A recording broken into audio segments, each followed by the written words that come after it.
মানুষ কখন কেন কী উদ্দেশ্যে মন্তব্য করছে তা বোঝা মুশকিল।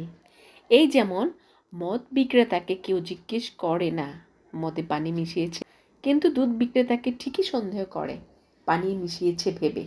কেউ সরকারি চাকরি না পেলে ভাবি তার যোগ্যতা নেই, আবার কেউ চাকরি পেয়েছে শুনলে জিজ্ঞেস করি কত ঘুষ দিতে হয়েছে। কেউ সাহায্য না করলে নিষ্ঠুর বলি, আবার কেউ আগ বাড়িয়ে সাহায্য করতে এলে সন্দেহ করি। আপনি কম দামি মোবাইল ব্যবহার করলে লোকে ডাকবে কৃপণ, আর দামি মোবাইল ব্যবহার করলে মুখে ভেঙচি কেটে বলবে ফোটানি কত।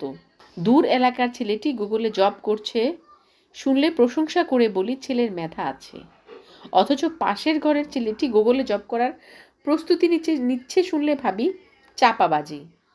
কারণ আমাদের ধারণা সফল ব্যক্তিরা পাশের গ্রামে জন্মায়, পাশের এলাকায় জন্মায়, কিন্তু নিজের ঘরে জন্মায় না। কাছের মানুষ যে ভালো কিছু করতে পারে তা বিশ্বাস করতেই আমাদের কষ্ট হয়।